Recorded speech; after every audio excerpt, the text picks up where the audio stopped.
So the title of my talk is Naïve Trippers.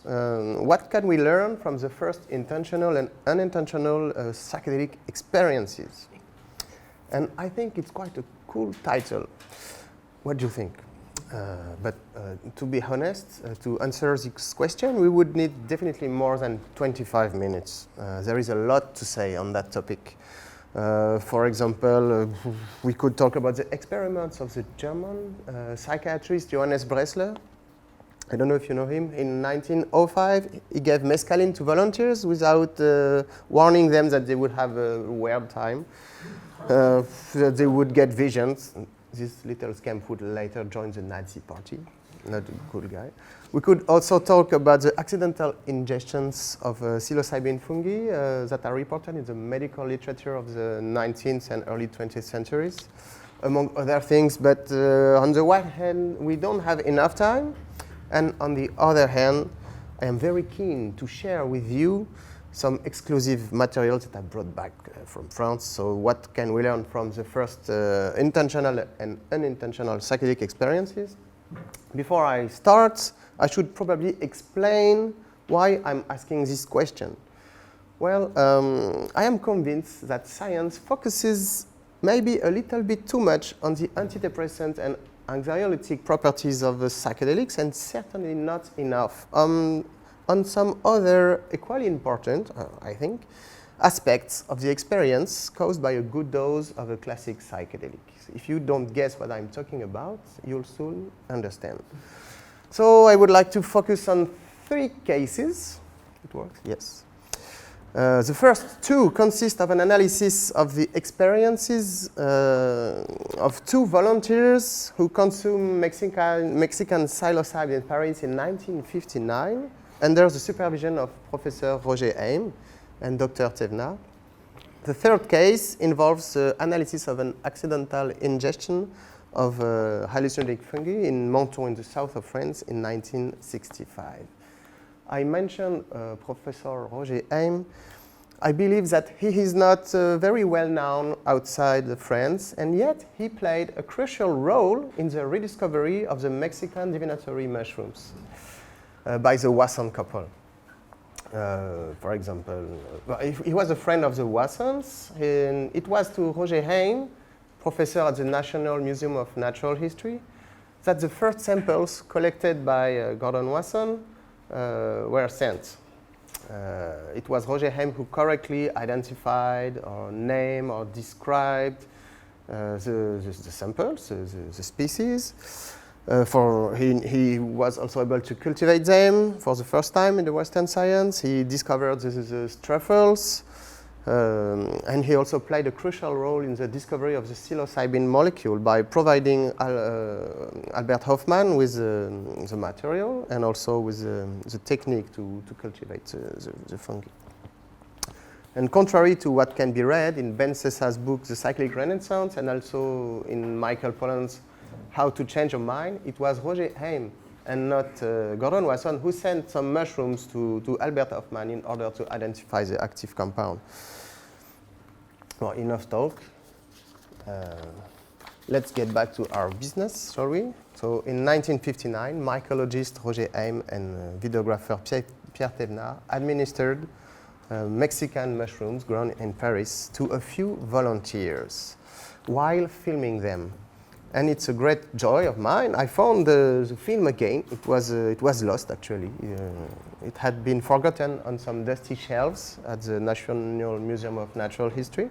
And no one knew where it was. And let me show you first extracts, where you can see a certain Mr. Esnault under the influence of mushrooms. The sequence is followed by an interview with our courageous volunteer to see what has changed in his life since his discovery of the psilocybin experience. Monsieur Hainaut s'est fort bien prêté à plusieurs expériences. Tout d'abord, il a éprouvé quelques nausées, des sueurs abondantes, mais cela ne l'a pas empêché de poursuivre les essais. Alors, en lui, aucune appréhension, aucune inquiétude durant l'expérience.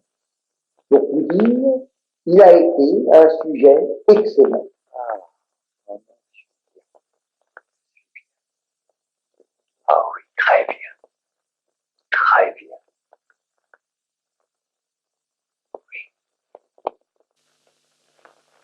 Il n'a jamais dessiné jusqu'ici dans un but artistique. Et il fera son initiation à travers l'expérience. Il est alors dans l'euphorie.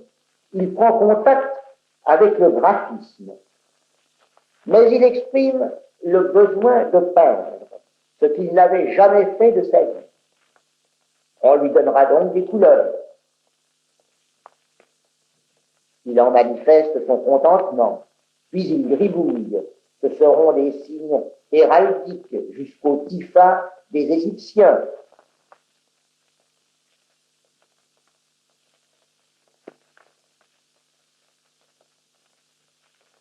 Puis une silhouette de coq dont vous voyez les ergots et le mouvement.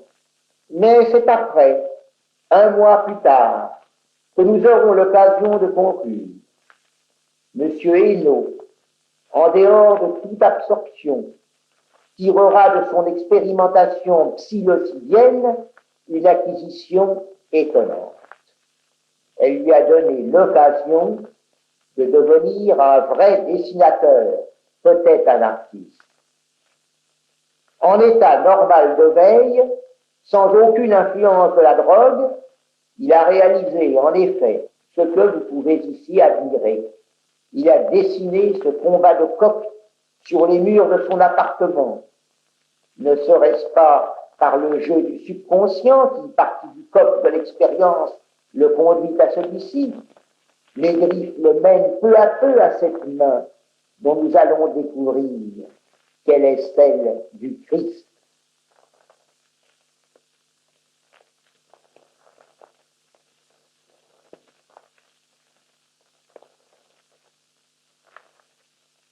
Dans cette image, voyez le bassin aux lignes curieusement féminines, l'envolée du bras, le mouvement de la tête.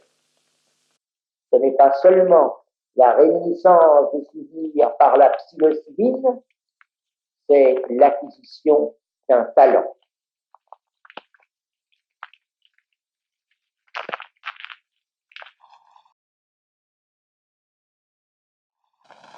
Eh bien, voici 4 ans déjà que mademoiselle Michaud et que monsieur Esnault ont bien voulu se prêter à des expériences à partir des champignons psilocybes du Mexique. 4 ans. Et depuis, ils n'ont fait ni l'un ni l'autre d'expériences nouvelles. Et je me permets de vous demander, monsieur, si véritablement il vous reste quelque chose qui appartienne à votre comportement depuis ces expériences auxquelles vous êtes livré. Et je me rappelle notamment qu'après votre 6e expérience, je crois, quelques semaines après, brusquement, il vous est venu l'intention de dessiner sur votre mur, je crois, et vous avez fait un magnifique Christ, alors que précédemment, avant les expériences, vous ne sembliez pas particulièrement doué pour le dessin. Et brusquement s'est révélé un talent nouveau, après, à travers l'expérience psilocybienne. J'ai surtout eu le sentiment que l'on m'accordait un don qui fut d'une durée relativement courte et qui m'a permis de m'exprimer d'une façon inhabituelle. Je me souviens fort bien, par exemple, que le Grand Christ ne m'a pas demandé plus de 5 minutes. Commencé par la tête, je l'ai terminé au pied, sans la moindre hésitation, sans la moindre retouche, comme si j'avais suivi sur le mur une ébauche invisible. Depuis, je n'ai jamais pu retrouver une telle facilité, une telle dextérité. En somme, vous avez traversé une expérience, vous en avez le souvenir très, très précis, mais cette expérience n'a rien laissé d'acquis. Oh si, sans pouvoir précisément définir la qualité de cet acquis, je suis maintenant beaucoup plus apte, je pense, à affronter mon destin. Absolutely fabulous document. It was worth getting up early on Sunday morning to see this, wasn't it? Well, I had to shorten the sequence so that it wouldn't be too long, and Mr. Esnault also states in it that I do not feel liberated from myself. Liberation seems to me a very weak word. I feel more like a rebirth. This lucidity prevents me from despair as much as from looking to the future as if it were essentially devoted to material success. End of quote. And there is also this sentence that I find so powerful. I hope to achieve a sufficient detachment such that living or dying no longer matters. So powerful sentence. As to his drawings, what I find particularly striking here is that the scientists conclude that the talent has been acquired, yet it didn't remain. But if you don't mind, let's move to our second case. This is Miss Michaud. It works, yes. Miss Michaud, who also consumed Mexican mushroom for science in 1959. She was an advertising graphic designer, and as you can imagine, her graphic style and inspiration as a designer have changed as a result of her experience. But it's something else that seems sensational to me in her case. You'll see about that. Here is another video of the follow-up study 4 years after her ingestion.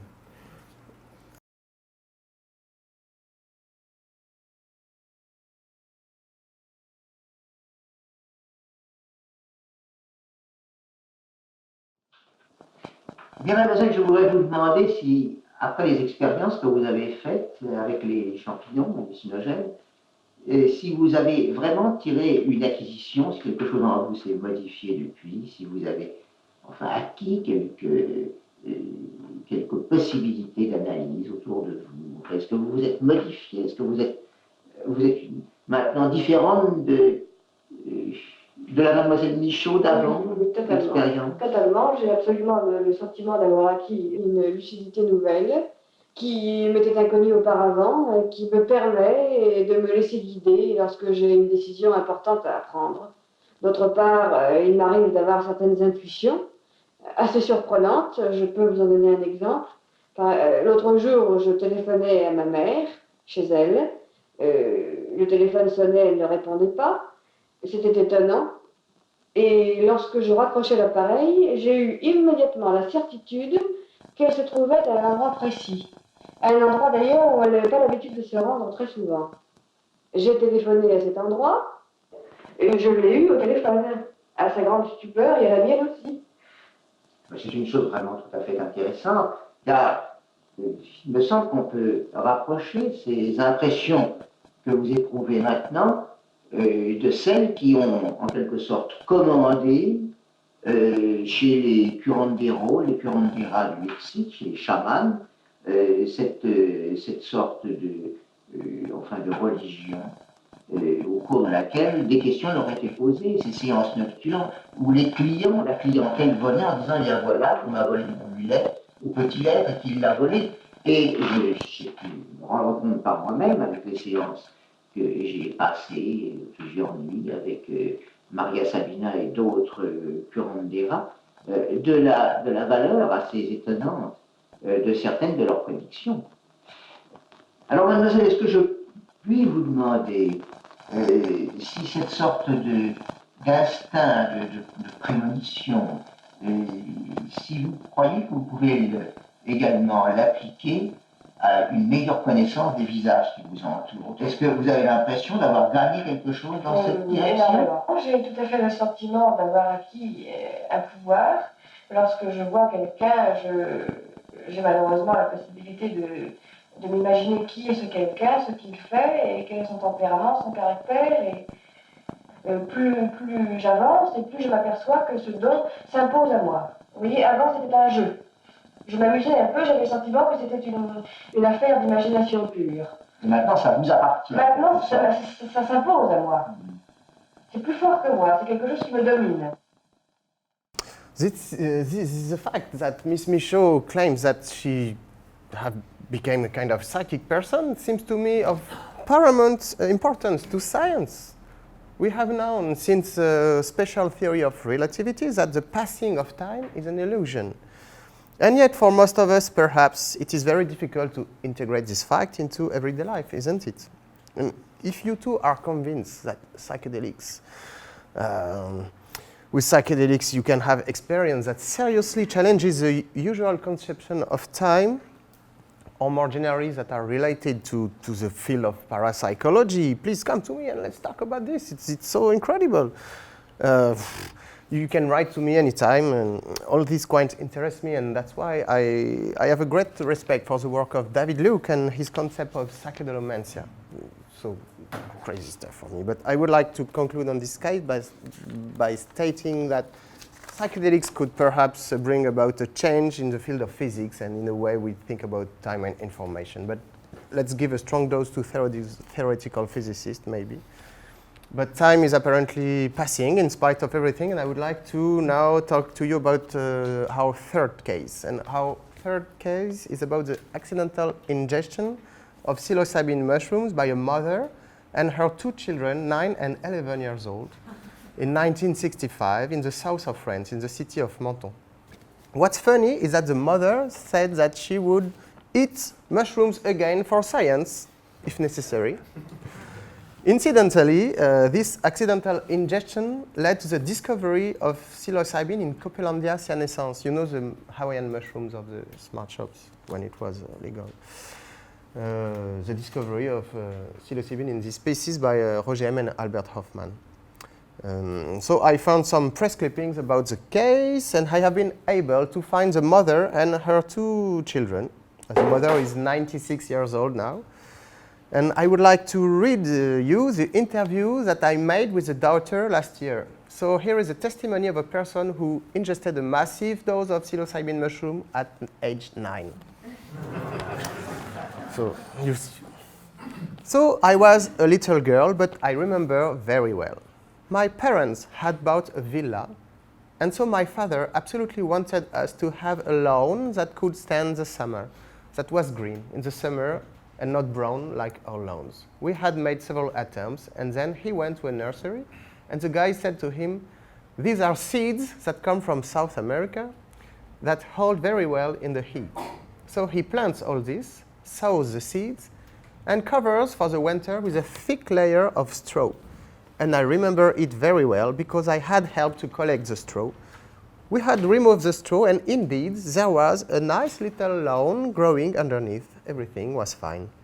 And under the straw, there were small mushrooms, like Scotch bonnets, that we found when we went to the mountains. As we really liked mushrooms, my father picks them. We go home, my mother cooks the mushrooms, she fries them, and then she serves us. We sit at the table, we put the TV on. My brother gives me half of his share because he didn't like mushrooms. So he waits for my mother to turn her back. I was greedy, I loved mushrooms, so I ate everything. And I remember at the table, we were watching a show about skyscraper window cleaners. And my brother, strangely enough, had the first symptoms because he said, "Oh my God, I'm afraid of heights. I'm afraid of heights." My father yells at him, says, "Listen, stop acting like an idiot." And then my father leaves. That night he had work to do. He went to work, so he didn't eat.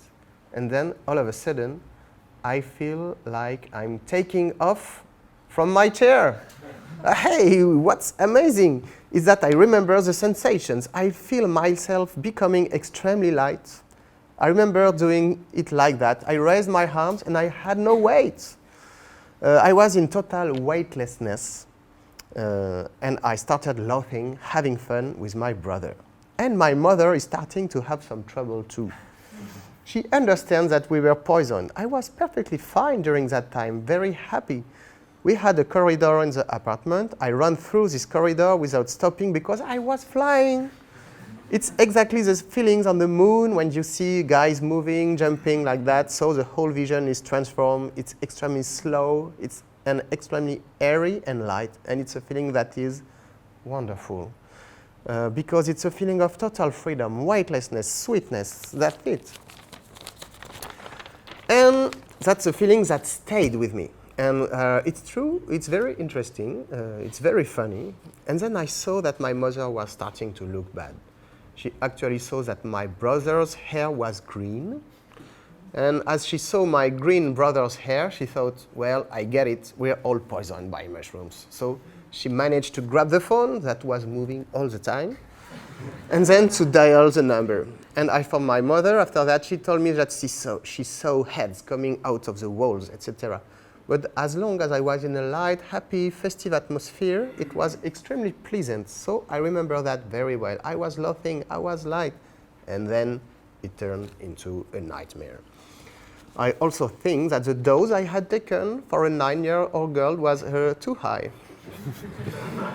Maybe by having understood that we were poisoned, all of a sudden I didn't see the same things. So there my visions were that I was walking on land where there were tombs with black crosses and a big door. It must have been the door to heaven, I don't know. And I was walking and I was looking at my own grave.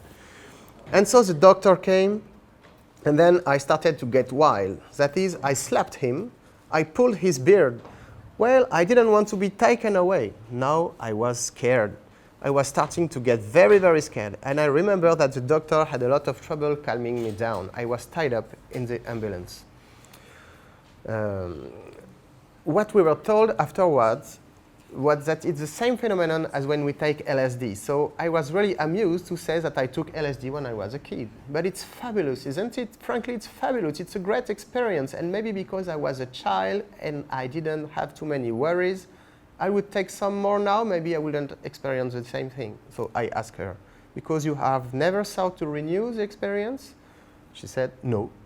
But I think it cured me, because I had such a great experience. Even if I had been offered drugs one day, I wouldn't have taken them because it wouldn't have done to me anything compared to that. It's so strong, so strong.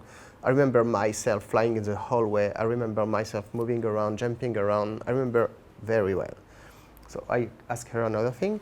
You said that it's a feeling that stayed with me. Could you please develop a little bit? That is, do you have the feeling that this experience has brought you something? Has it enriched you? And she said, well, it's funny because it's true that flying has always been part of my life. I passed a pilot's license. And I was wondering where this passion for flying came from. And I think it comes from there. Incredible. I think so, yes. After that, I did some aerobatics. I stopped since, but it's true that I can see myself flying. It's something that's been staying with me. For example, I can get inside a bird's head and see what it sees. I mean, I can imagine seeing what he sees. I feel what he feels, and I look at the landscape at the same time as he does. I sometimes have fun doing the exercise when I'm alone, when I'm by the sea. It's something I like to do. Yes, I can project myself into the vision of a flying bird. Incredible. I like to do this exercise because it's extraordinary and it's something I found when I was flying at the time. So as a result, Copelandia, as we thought it was a very pretty name, we named the villa Copelandia. It's a Google Street View that I found. So that's it. Everyone was asking what it was. Since the name was really pretty, we kept Copelandia, which means it didn't leave a horrible memory for my family. This is the end of the testimony. And I think it's a valuable testimony, not only because apparently this experience has a massive influence of this child life. She later became a stunt pilot to relieve her sensations of flying, but also because of her acquired ability to project herself in the vision of a flying bird. It resonates maybe with all the discussion about connection to nature and the living world. But it is now time to conclude and to leave the place to Alexander Boehner. So we had the case of a man acquiring a transient talent for drawing and developing a deep interest in philosophy and mysticism, and another case of a lady developing some kind of psychic skills, and at last a child whose experience apparently led her to gain the sensation of having the ability of borrowing the point of view of an animal. Perhaps science should continue investigating the diversity of the psychological effects of psychedelics and maybe not just focus on the therapeutic aspect. Thank you for your attention.